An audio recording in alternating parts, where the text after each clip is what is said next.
Most animals communicate by sounds or movement or even both, but people know how to write. They record ideas. And we progress from the simple matter of communicating the exchange of information or emotion to more complicated things such as philosophy or scientific theory, religion, technology. And men make beauty in poetry and prose. They feed human understanding on newspapers and great literature and even parish magazines and pornography. But you need hands to write or even to turn the page, and if you can't use your hands properly, or if you can't use your hands at all, you can be denied access to the printed word. But fortunately, happily, there are a number of devices, gadgets if you like, some simple, some rather more elaborate. Dimple rubbers bought at any stationer's help weak fingers to turn pages. Paper clips stiffen and separate the page edges. Holding a magazine in a vertical position is tiring for a horizontal man. The spider bookrest isn't the cheapest on the market, but it is effective. Must be hot. Mr. Simmons wears spectacles with prisms, like periscopes, for reading. Suppose you can't use your hands at all. Well, you still have a chance. You use your head. A projection from a headband, for instance. Mrs. Abrahams deserves congratulations. This is an improvised mouth stick, and she'd never used one before. Never likely to again, either. It proves what an easy solution this is, though.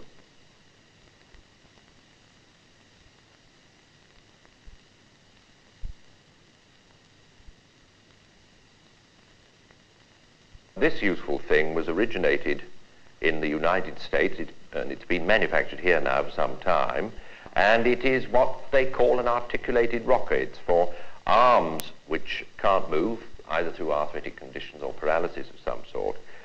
And this end of the device hooks into the chair, the wheelchair, and this swivel is friction-free, and the arm of the user rests in this socket or shoe here. And the object of the device is to extend the reach of the arm and to free it from any necessity of using muscle. It acts like a muscle itself. It holds the arm up, as you will see. Mr. Driver's arms were paralyzed by polio. In fact, these rockers are most useful to him for feeding himself. He can turn pages with his feet, and generally does. Here's a much more complicated affair, an electrically driven page turner. It can only be used for paperbacks, for obvious reasons, unless you take the covers off hardbacks. But you can get such a range of paperbacks these days that it isn't much of a hardship.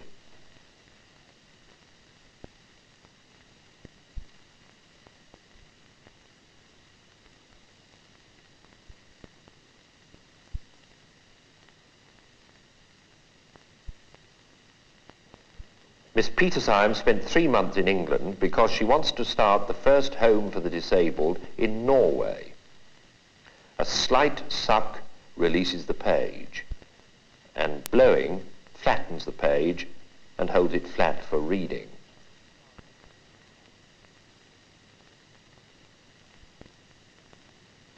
Mr. Gardner's hands are spastic and he can't turn pages with them.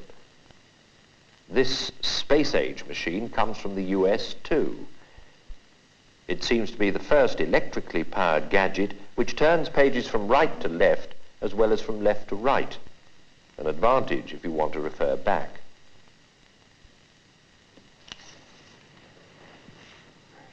Now, this is an interesting device. It's a sort of cinema in miniature, and it's intended for use by people who still have perhaps a flicker of movement in a finger or a toe or even their heads. And what happens is this: on these spools, this one running onto another spool that's fitted here, is a film of a book.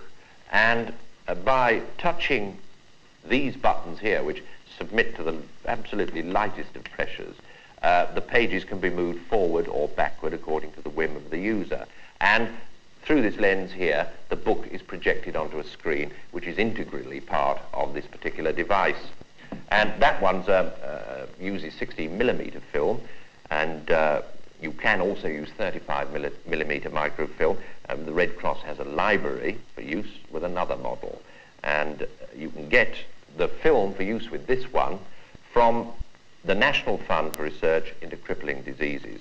And if they haven't got any publication that you want, they're able to find them for you. And if you want, you could even read for a degree.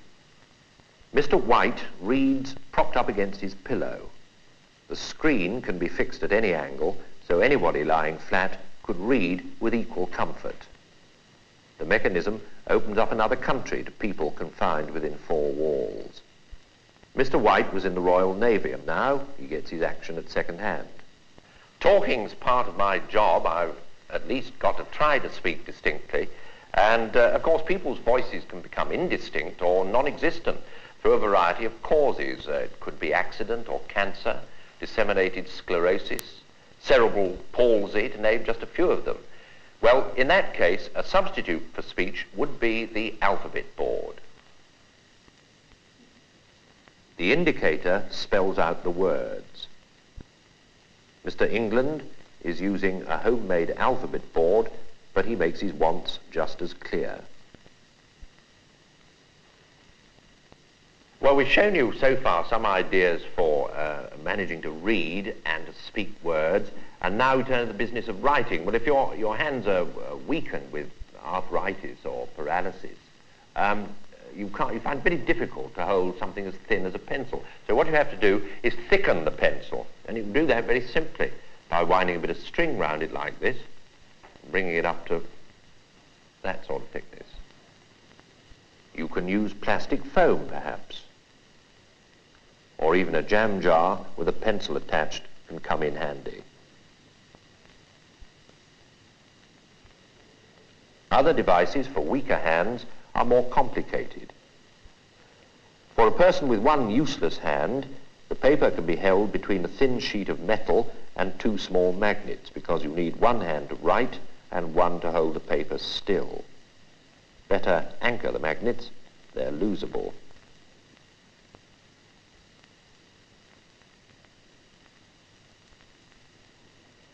An electric typewriter is the best answer of all.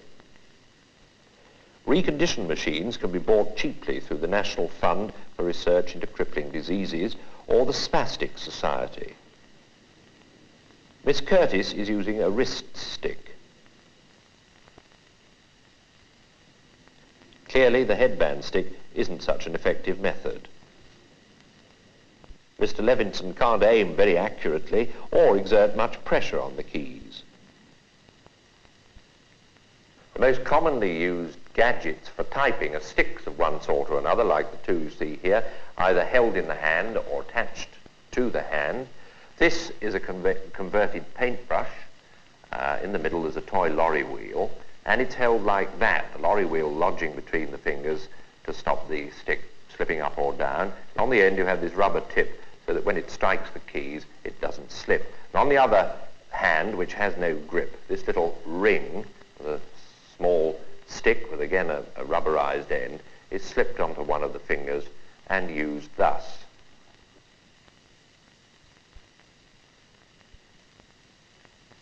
Feeding paper and envelopes into the typewriter is a problem.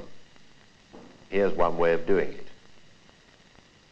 The gadget rests in a trough on an untippable stand. You grip one end with your teeth, press a plunger with your tongue, and this opens the jaws at the other end of the arrow shaft. If you keep on pressing the carriage return button, the paper will wind in, but it takes a bit of maneuvering to get it under the retaining bar. A close-up to show how much weight the chin rest takes.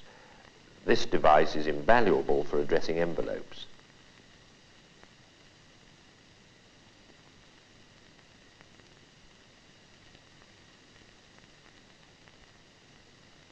A micro-switch gadget for turning back the platen to make corrections. Mr. Horton's sight is poor. He has brightly coloured paint markers at intervals on his keyboard so that it's not too much of a strain on his eyes to count along to the letter he wants. He memorized the position of the letters on the keyboard when he taught himself to type. This is the conventional paper feed system, a long roll of paper perforated to tear off into quarto-sized sheets. The wire tray fixed to the back of the typewriter stops the paper cascading to the floor. Mr. Beckingham was disabled by polio. He can't use his hands, so he learned to type with a mouth stick. His speed is 23 words a minute. Being a man of initiative, he got himself a full-time job as a telephone sales representative at a firm in Covent Garden. He gets around inside buildings with a power-drive electric wheelchair. Recently he married and left the Cheshire home where he was living for an ordinary flat.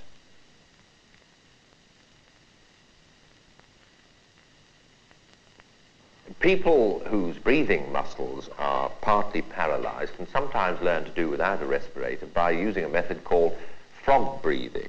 And this is done by drawing back the head, and that raises the chest cavity and thus inflates the lungs. Mr. Driver has gone one better and can project his voice for public speaking. He types with his feet. The mechanism he uses is called a distaff. He rests his feet in strapped soles, like the top halves of roller skates, and by remote control works the two typing fingers. He types articles and short stories with speed and accuracy.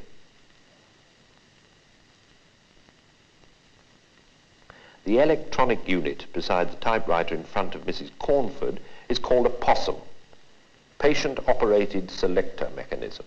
And this will translate a muscle flicker into other actions as well as typing. You have turning on and off television, radio, a heater, and adjusting their volume, ringing a bell, answering a telephone, opening a door, just some of the examples. Well, when Mrs. Cornford started typing with the POSSUM, she couldn't swallow and she had to be fed by tube. And the slight suck and blow movement on the mouthpiece had the unexpected, very happy effect of strengthening her throat muscles.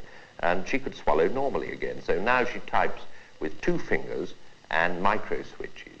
Well, Mrs. Cornford is about as paralyzed as you can be and still stay alive. But her wheelchair with a built-in respirator makes it possible for her husband to take her out in a minibus at weekends, and with her parents they also go away in the minibus for holidays. Here she's using the original suck-blow method for typing. The inventor of the POSSUM worked out a series of long and short impulses similar to Morse code for the letters of the alphabet. A skilled operator can achieve ordinary typing speeds. These books, which are called Equipment for the Disabled, are produced by the National Fund for Research into Crippling Diseases. And the devices we've been dealing with in this film, only a few of the devices, of course, available under the heading of communications, are to be found in section 7. And in that section, you will find out where you can get them and how much they're going to cost you. And I'll now give you the address to which you write. The National Fund for Research into Crippling Diseases, Vincent House, Vincent Square, London, SW1. And here you see the people who made the film. The camera team, Laurie Moore, cameraman,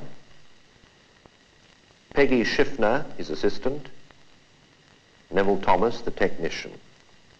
The editing team, Mr. Thomas again, Brian Lyne, and Barbara Beasley, who also wrote the script.